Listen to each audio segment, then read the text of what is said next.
অবশ্যই তোমরা আমার আগের ভিডিওটা দেখে থাকবে। আগের ভিডিওটা আমি কিছু আমার সম্পর্কে বলেছিলাম, আর এই ভিডিওটা আর একটা গল্প নিয়ে এসেছি আমি। তো মন দিয়ে সবাই একটু শুনবে, ভিডিওটা মন দিয়ে দেখবে, কেউ স্কিপ করবে না।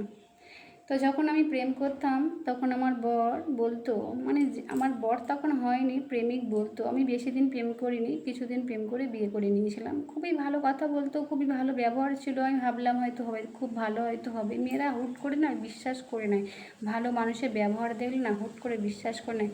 বিয়ে করার পরে কিন্তু সত্যিই আমরা ভীষণ ভালো ছিলাম। আমি যদি না খেতাম, রাগ করে থাকতাম, আমার বর আমাকে জোর করে খাইয়ে দিত, আদর করে দিত, ভালোবাসতো, প্রচুর প্রচুর ভালোবাসতো।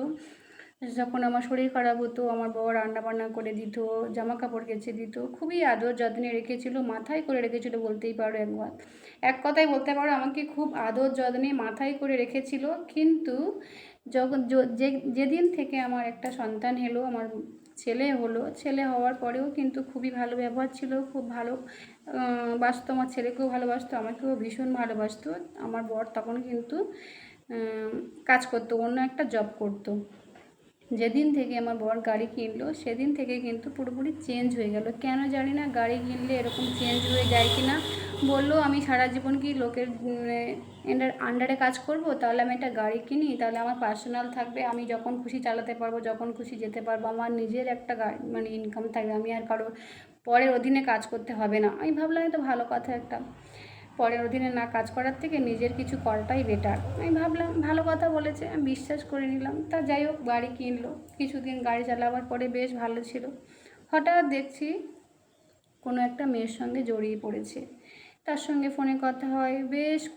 আমি তো জানতে পারি না, আমি ওকে তো প্রচুর ভালোবাসি, বিশ্বাস করি। আমি ওকে কোনোদিনও ভাবতেই পারিনি যে ও কারোর সঙ্গে কথা বলতে পারে, আমি এই জিনিসটা আমার মনের মধ্যে আনতে পারিনি। আমি ওকে প্রচুর প্রচুর বিশ্বাস করি, আমার নিজের থেকেও খুব বিশ্বাস করি, খুবই ভালোবাসি। সেই ভালোবাসা আমি বলে বোঝাতে পারবো না, ওর জন্য আমি হাসতে হাসতে আমার জীবনটাও দিয়ে দিতে পারি। তো যাই হোক, সেগুলো বাদই দিলাম এখন। তো যাই হোক, সে এখন তো অন্য জায়গায় শুধু ফোনই করে, আর ধরাধরিও হয়েছে, আমি অনেকবার প্রমাণও দিয়ে দিয়েছি, তার সত্ত্বেও কিন্তু কিছুতেই সেই পথ থেকে সরে আসছে না। তো মানুষের জীবনে কি এরকমই হয়? গাড়িওয়ালারা কি এরকমই হয় যে তারা গাড়ি চালাতে চালাতে অন্য মেয়ের সঙ্গে জড়িয়ে পড়ে? সবাই কি এরকম হয়? আমার তো মনে হয় না সবার মনে এরকম থাকে, তাই আমার তো মনে হয় না। তবে কিছু কিছু মেয়েরা আছে না, গায়ে পড়া মেয়ে, গায়ে পড়ে, তার ছেলেরা চুপ করে থাকবে? যদি একটা মেয়ে গায়ে পড়ে ছেলেদের এসে, তার সে একটা ছেলে হয়ে কোনোদিন চুপ করে থাকে? আমি এক হাতে বলবো না যে কোনোদিন তালি বাজে, দু হাতেই না, তালি না বাজলে না হয় না। এরও দোষ আছে, ওরও দোষ আছে, দুজনের উভয় পক্ষে দোষ আছে। তা কেউ তো একজন সরে আয়, সংসারগুলো অন্তত বাঁচুক। ওদের বাচ্চা কাচ্চা রয়েছে, তো তাদের মুখের দিকে তাকিয়ে সরে আয়। পথ, ওই পথ বেছে নিয়েছি, ওই পথটাই ভালো তোদের। তোদের সংসার নেই, তোদের বাচ্চা কাচ্চা নেই, তাদের মুখের দিকে তোদের তাকাতে ইচ্ছা করে না? তোদের সেই বোর চোখের জলের কোনো দাম নেই? এত যাকে ভালোবাসতিস তার চোখের জলের কোনো দাম নেই? সে তোর সামনে কাঁদতে কাঁদতে কাঁদতে কাঁদতে তার চোখ মুখ ফুলে যাচ্ছে, শরীর খারাপ হয়ে যাচ্ছে, তাও তোর কি মায়া হয় না রে, মমতা হয় না? কেমন ধরনের মানুষ? এই কেমন মানুষকে আমি ভালোবেসেছিলাম? এই কার হাত ধরে চলে এসেছিলাম? এই কাকে বিশ্বাস করলাম? বিশ্বাস করে কি ভুল করলাম? আজ তো মনে হচ্ছে আমি বিশ্বাস করে ঠকে গেছি। সত্যিই তো ঠকে গেলাম। তো বিশ্বাস করা খুবই ভুল, বিশ্বাস সবাইকে করা যায় না। আমি আজ থেকে আমার না ভালোবাসার প্রতি মানে একটা অবিশ্বাস চলে এসেছে, আর মানুষকে হুটহাট বিশ্বাস করতে ভয় লাগে। এখন মানুষকে বিশ্বাস করা মানে নিজে শেষ করে দেওয়া। তো যাই হোক, এইটুকুই বলার ছিল। আমার জীবন পুরো শেষ হয়ে গেছে, সে ফিরবে না, আমি জানি, খুব ভালো মতন জেনে গেছি যে সে আর ফিরবে না, সে যাওয়ার সেখানে যে চলেই গেছে। তো যাই হোক, আমার জীবনে যে যা বাকি ছিল সেটুকুই হচ্ছে, ভগবান যা চাইছে তাই তো হবেই। তো দেখা যাক এরপরে কি হয়, সবটাই তোমাদের সঙ্গে শেয়ার করব।